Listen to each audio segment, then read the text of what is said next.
So, good evening, and welcome along to another big music show here on NVTV. Coming up on the show this week, we'll be meeting singer-songwriter Kerri Denvir. Before he heads off to play a festival in Indonesia, Matty Rea is going to be here. And starting things off, a man who has toured with music legends like Phil Lynott and Bob Geldof. He's also worked with Madonna, and he's about to do a massive gig with the Ulster Orchestra. So, ladies and gentlemen, here is Davy Watson.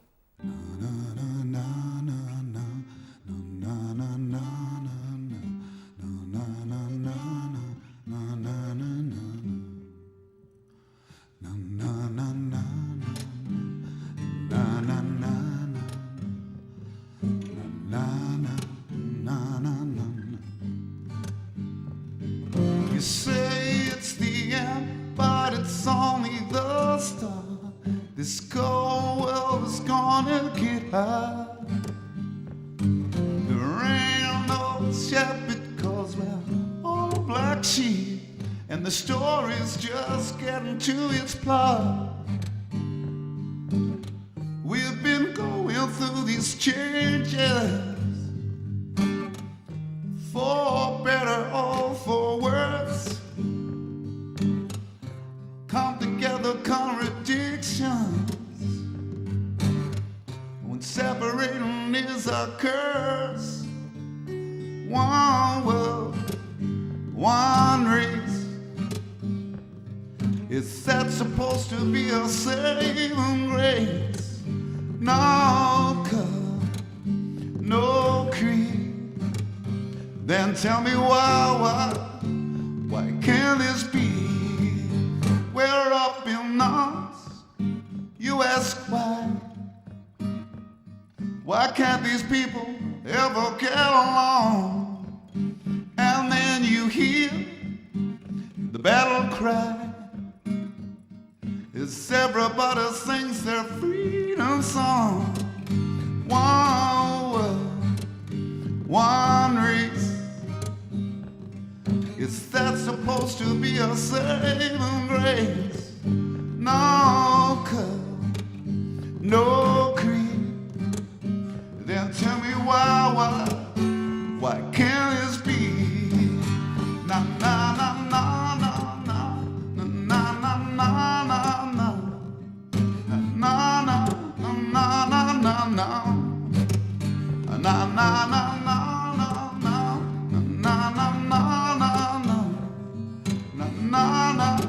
na na na na. We've forgot an answer for what is and what should be. Segregation is the cancer upon which our anger feeds. One world, one race. Is that supposed to be a saving grace? No color, no creed. Then tell me why can't this be? One world, one race. Is that supposed to be a saving grace? No color, no creed. Then tell me why can't this be? Na na na na na na na na na na na na na na na na na. Why can't this be? Whoa, whoa. Then tell me why can't this be? So that's a song called One World from Davy Watson, who joins me now in the studio. Davy, how are you, sir? I'm good, Robin. How are you? I'm very well, thank you. Okay, now there's not many musicians who can say towards the start of their career they toured with people like Phil Lynott and Bob Geldof, but you did, didn't you? I did, yes. I opened for Bob Geldof when the Boomtown Rats came and did their very first big concert, outdoor concert. There was a bit of controversy around it because they had to wait for 2 weeks. It was supposed to be at Dalymount Park and they had to wait for 2 weeks over contractual insurance and, you know, whatever. But they eventually got, I believe it was league slip, and we were the opening band for their show. So I was playing with a band called the Male Caucasians at the time, and we were all young guys and got that opportunity. But then I later went on, a few years later, to support Philip Lynott on his Irish tour as a solo. He was bringing out solo and Soho record. Right, yeah. And I'd met him a few times, and he said, look, if you put a three-piece band together, you're very welcome to come out and support me. So we did a handful of gigs around Ireland with him. In the 1980s, you ended up in LA then as well. Yes. I remember at the time, it was about 82, I remember at the time thinking, you know, well, music scene, New Romantics were now in, and I was really getting into, through being with the Bogey Boys, really getting into ZZ Top and Joe Cocker were my favourites at this point. I just went, I didn't know anybody, I arranged a date and went to America. I went to California. I arrived and I had one phone number to call. I called it and there was no answer on the other end, so I just followed my nose more or less. But yes, I went on to have a career in America. And of course, as the 80s progressed, there was this great rock scene in LA, wasn't there? Oh, very much so.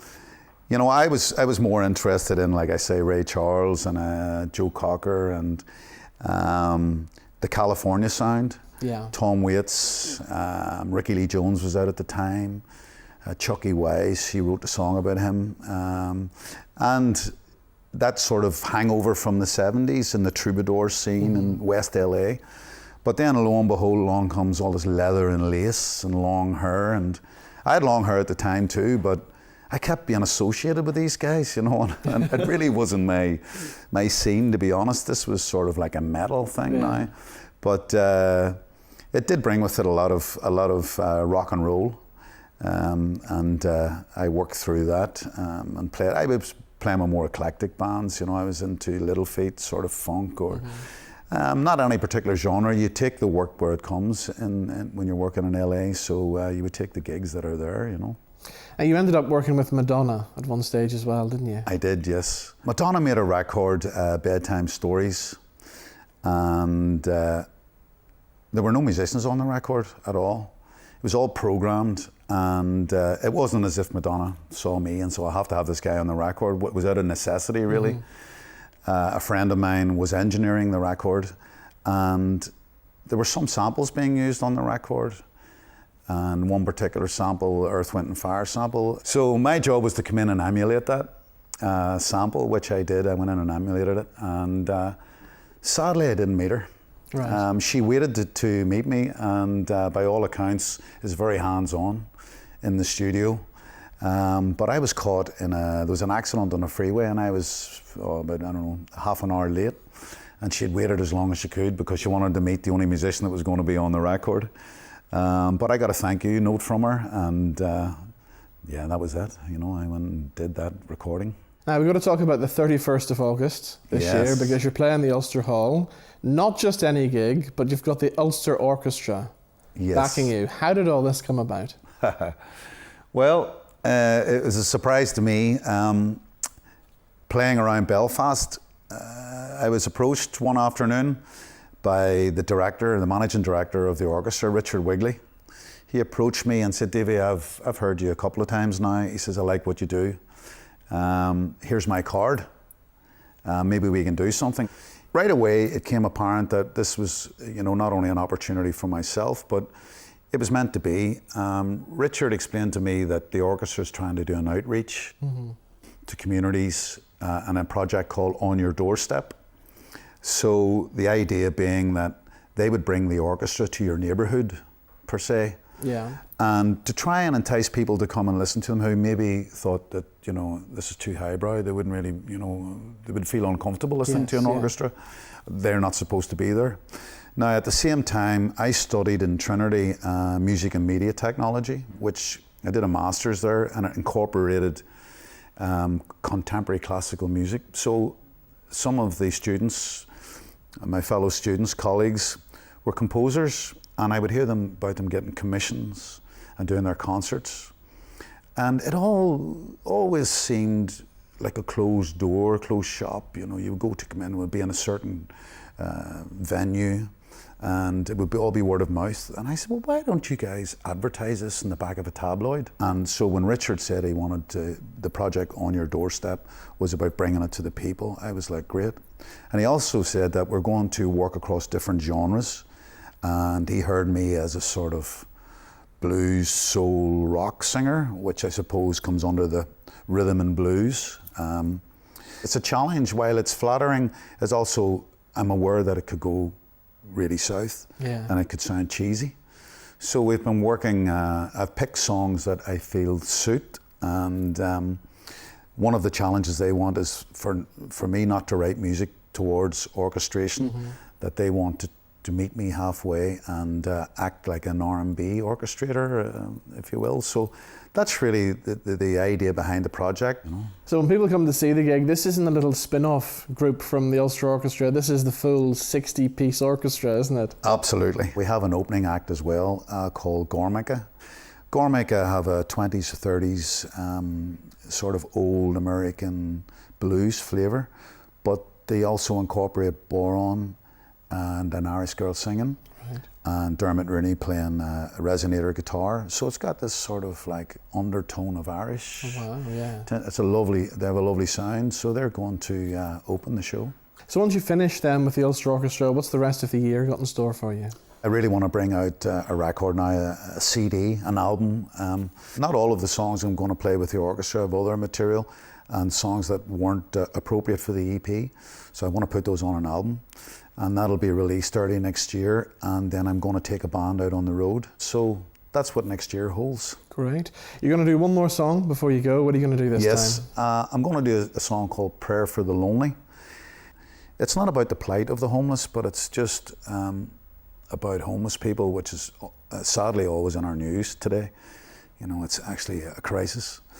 But it's also about, you know, it comes to mind. I'd see neighbours and lonely people putting on a brave face, and when they close the door, really. So it's being aware of that. Yeah, Prayer for the Lonely. Well, Davy, thank you for joining us, and the very best of luck with the Ulster Orchestra gig. Thank you so much for having me on, Robin. It's a pleasure. Thank you. Thanks a million.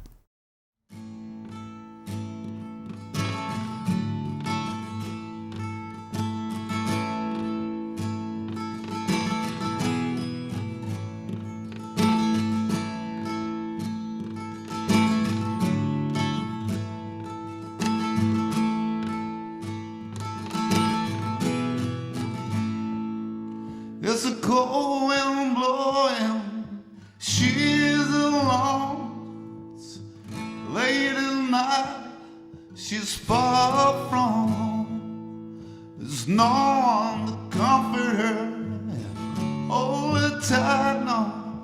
There's no one to love her and tell her it's alright. So say a prayer for the lonely people. Say a prayer for you and me. It's well said, stormy water, no silent lambs will lost at sea. Joe lives next door, it's been a long time. When I shake his hand, he says he's just fine. But I look in his eyes and I can see his soul. He's crying out for someone with whom he'll go. To say a prayer for the lonely people. Say a prayer for you and me. Well sailing, stormy water, no silent land will lost at sea. Yeah, nah, nah. Oh, yeah.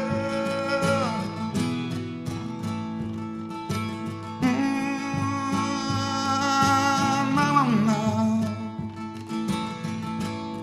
Yeah. cold wind blowing, times have changed. You put on your coat just to hide the pain. There's so many people with nowhere to go, living in a land that's lost all its soul. Say a prayer for the lonely people. Say a prayer for you and me. Well said, stormy water, no sign of land, we're lost at sea. Say a prayer for the lonely people. Say a prayer for you and me. Well, sailing, stormy water, no sign of land, we're lost at sea.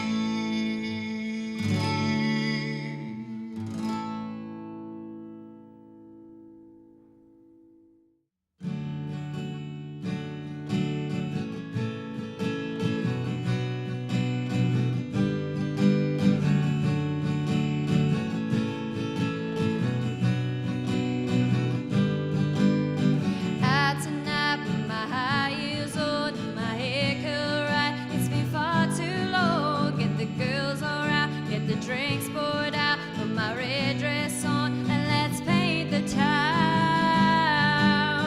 All I know is that's my song. Won't you dance with me, baby? What could go wrong? Get the shots poured out, put that filter on. We gon' party all night long, and that's my favorite song. And that's my favorite song. Cocktail round and it's sinking in. We've been drinking all night, let the fun begin. This band red hot, dance floor is my spot. What a night, are you feeling alright? All I know is that's my song. Won't you dance with me, baby? What could go wrong? Get the shots poured out, put that filter on. We gon' party all night long, and that's my favorite song. And that's my favorite song. My Snapchat story is round the bend. Cab is cold and that is the end. McDonald's stop that just hits the spot. We've partied all night long. All I know is that's my song. Won't you dance with me, baby? What could go wrong? Get the shots poured out, put that filter on. We gon' party all night long, and that's my favorite song. And that's my favorite song. All I know is that's my song. Won't you dance with me, baby? What could go wrong? Get the shots poured out, put that filter on. We gon' party all night long, and that's my favorite song. And that's my favorite song. And that's my favorite song. So that's a song called Dance to My Favourite Song from Kerri Denvir, who joins me now in the studio. Hi, Kerri. Hiya. How are you? Good, really good. So tell us about you then, because you're kind of new to the music scene here, aren't you? I've been gigging for a couple of years. Started out kind of in my local and then have moved into Belfast and a few of the kind of pubs and clubs and out in the beer gardens and stuff. So I'm wanting to get more into the singer-songwriter and sort of put my own music out there. So obviously, has music always been part of your life then? Yeah, my uncle and my cousins are in a band, so I've kind of grew up watching them, and up in Donegal we've been getting up singing like wee songs and stuff, which was great crack. So it's great kind of growing into my own now and like becoming a musician myself. And who would have been your big influences growing up and stuff? Who did you love listening to?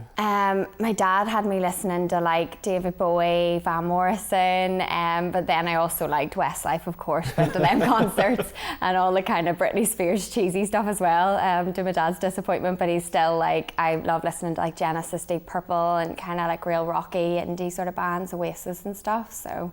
So how did you get into the songwriting side of things then?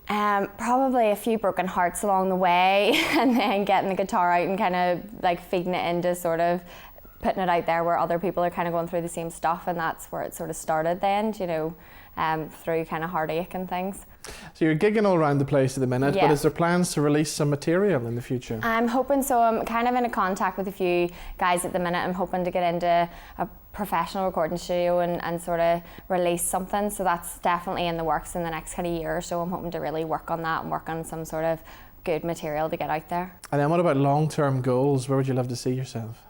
I mean, everybody would say I want to be a pop star, a musician, but just getting noticed and people's support has been brilliant around Belfast as well. So just that constant support just kind of keeps you pushing forward, and hopefully that I'll get somewhere with it, you know. So if people want more information, if they want to follow you, find out where you're gigging and stuff, how do they do that? I'm on Instagram and Facebook like every day. So Kerri Denvir and then Kerri_Belfast Girl is my Instagram page. And I would post it weekly then where I'm gigging and what I'm at, and any new music and new videos and stuff would be on those pages. And Snapchat as well, of course. Was it difficult to get out there in the start? I was quite lucky. I entered like one of those kind of next pop star competitions in a bar, and the manager then asked me to come and kind of have a residency on a Sunday. So I was quite lucky, really nervous. I was like, are you sure? I've never did this before. And from there then, just with the confidence and the progression, like I've improved so much. So it's through him that I'm so grateful that he kind of gave me an opportunity to even get where I am now. Yeah. Okay, you're going to do one more song for us. What are you going to do this time? I'm going to sing You Are Loved. Is there a story behind this one? Unfortunately, it's a sad one. It's really personal. Me and my husband, we had a wee miscarriage in April. So that was really tough. And this is just something I wrote to kind of harness it into something positive and hopefully speak to people that have been through something similar. Great stuff. Well, Kerri, thank you so much for joining us on the show. Thank you. Thank you.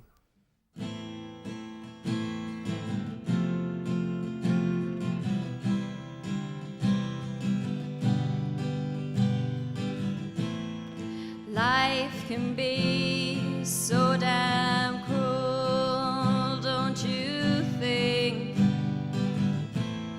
Life has a plan, but I don't understand it sometimes.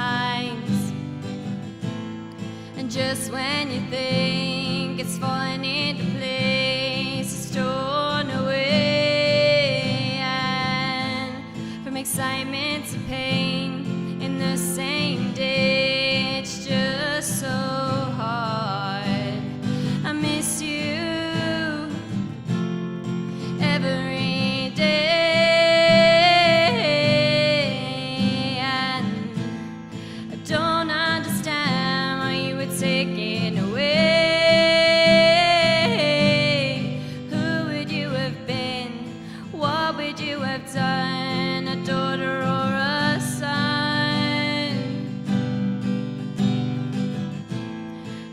I have to bear it. It's really so unfair. Are you listening up there? You are loved.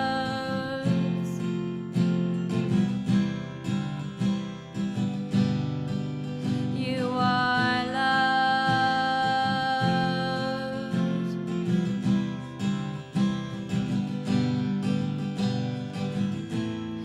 Those three words you don't want to hear, shatters your heart. The ground just falls away. You don't know what to say. You're drowning in your tears. But how can this be? We only got to see you for a while. Would you have had my eyes or your daddy's smile? Oh, please tell me why. I miss you every day.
could have saved you, you would still be here.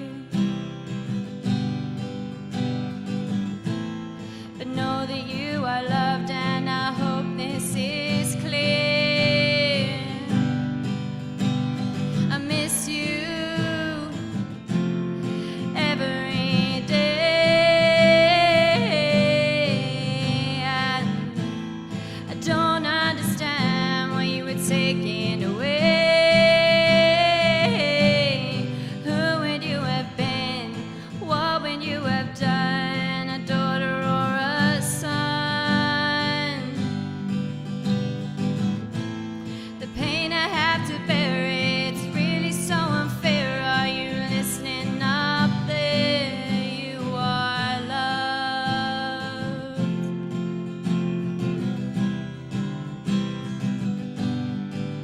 You are loved.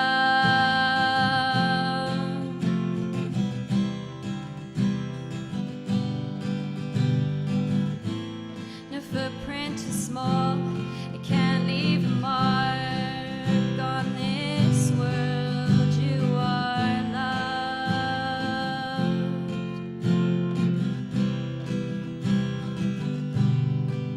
You are loved.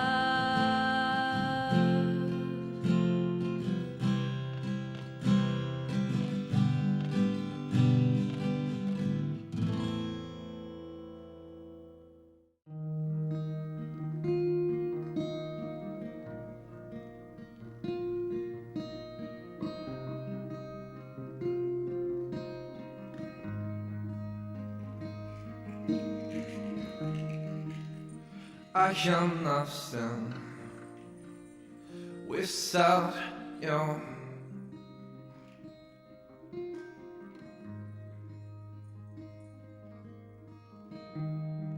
I don't like this one, I'd rather it be two.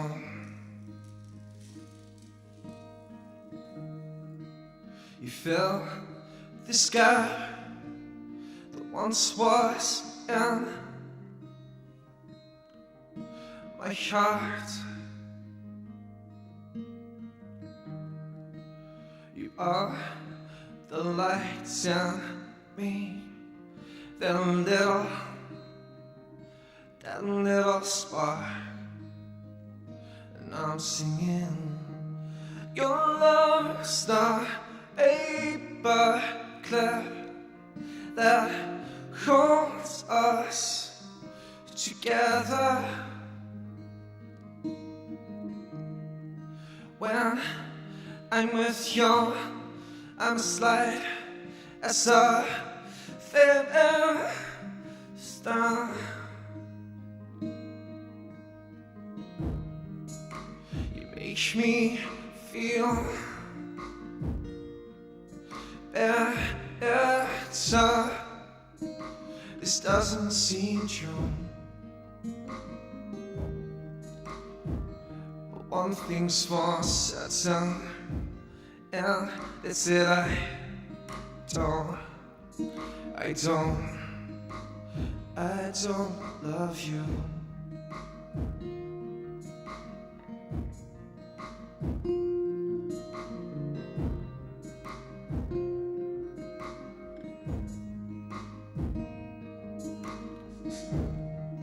There's one thing in this life of mine.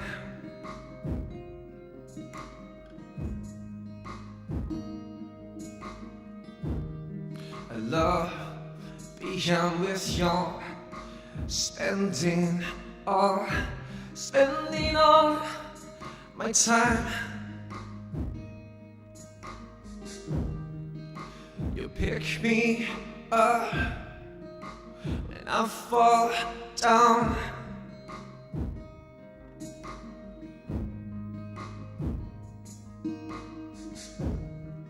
And you'll save me from mistakes when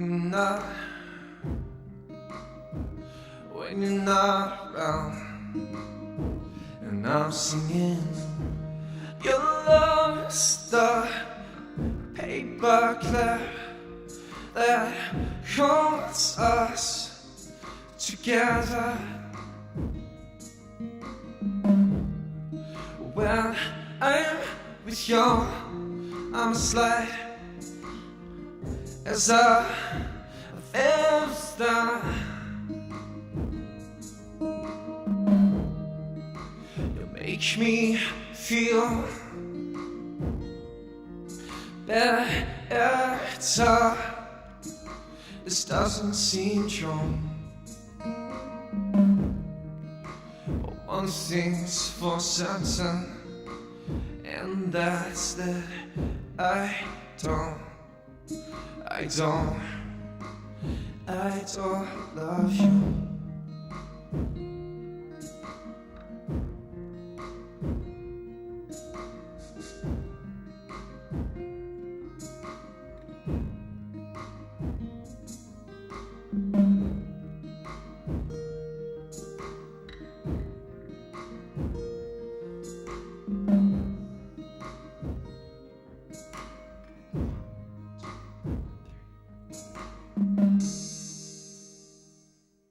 So that's a song called Paperclip from Matty Rea, who joins me now in the studio. Matty, welcome back to NVTV. It's been a while since you've been here. It has, yes. It's been a few years, yeah.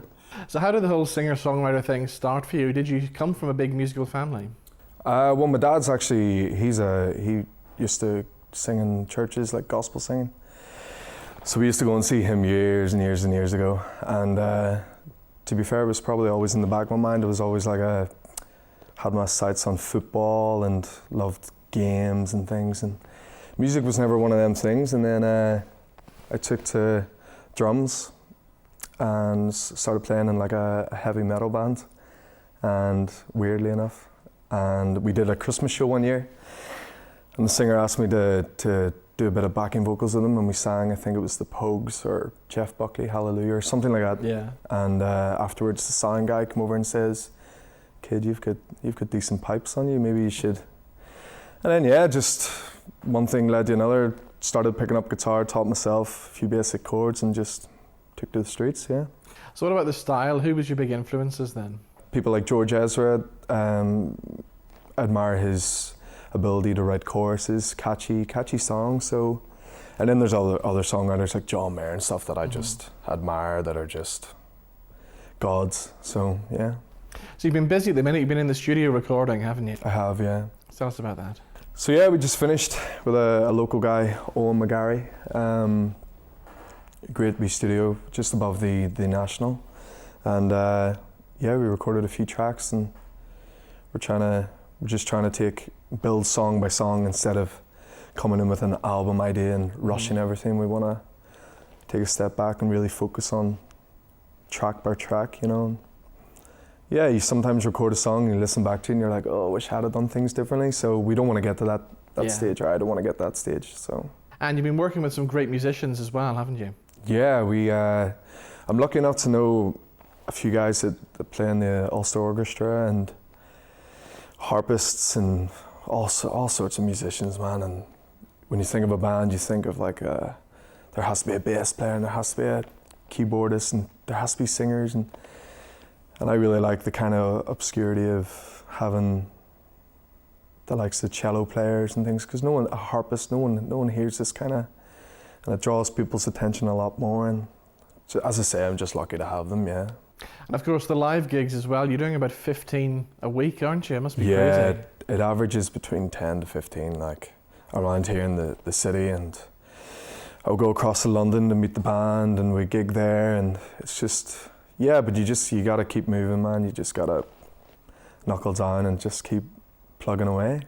And I hear you're going to Indonesia soon as well. Yes, so me and my drummer, we're going to Indonesia on the 27th, I think, of September for a indie music festival. So that all came about by my last single I released on social medias, and it did quite well in its first few days and got a bit of attention. And then, yeah, you get emails like that and you're kind of hesitant at the start, and then things start to book, and you get your flight itinerary and you're like, oh, this is cool. So yeah, it's going to be interesting. And then just before that, you've got Culture Night, of course, here in Belfast coming up, haven't you? Yes, so the Friday before we leave is Culture Night. and I'm playing St Anne's Cathedral. Wow. Yeah, so we looked at doing this last year as a band, and unfortunately couldn't due to other things. But so when I got the heads up that I was playing St Anne's, I was like, this is meant to be, man. This is so. It's 8 to 9 on Culture Night, so can't wait for that. Of course. What are you going to do this time? One more track before you go? Of course, What yeah. are you going to do this time? Yeah, I'll probably sing my most popular song. Is a song called One. And is there a story behind this? Yeah, I mean, I do a lot of weddings. It's part of the job, and I'm not married myself, so I took upon the songwriting side of how I visualize a wedding, how I've seen so many weddings, and they're all so similar. Brides are late and things don't, people forget their rings and all these different stories. So, and that's all it is. It's just about being the one, and yeah, it's cool. Great stuff. Well, Matty, thank you for joining us. Thank you so much. And let's hear the track then. Here is The One.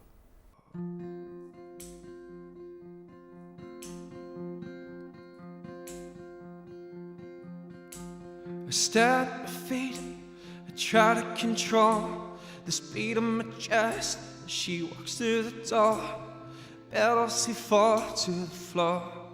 Show her the way.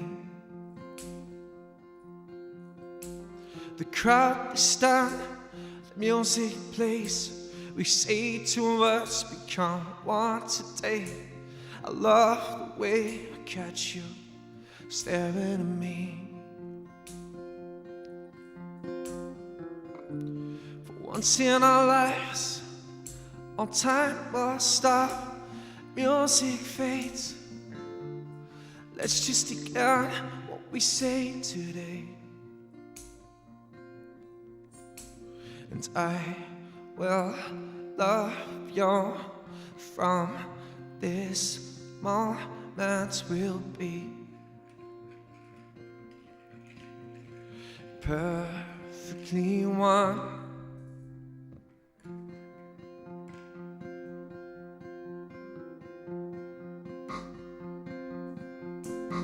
Fast forward 2 years, we've had a child. All our dreams we loved to be made down wild. Now we watch as she takes her first steps towards the door.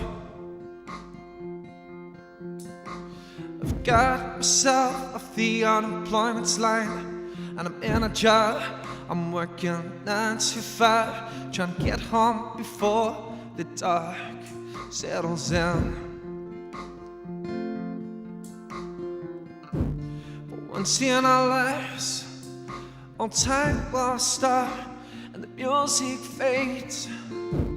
So let's just take in what we said that day. And I will love you from this moment will be perfectly one. And I will hold you. This I promise will be perfectly one.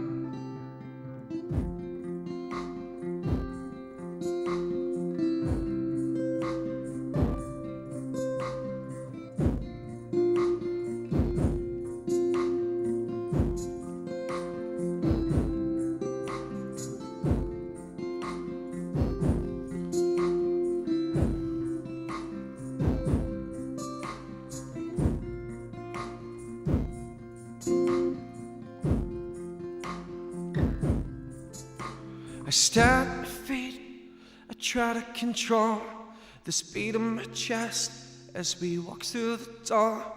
She leads the way to the front, I stand in awe. Who gives this girl to this man? I take a deep breath, let go of her hand, 'cause she's all grown up, her time has come. But I will love you from this moment will be perfectly one, and I will hold you. This I promise will be perfectly one.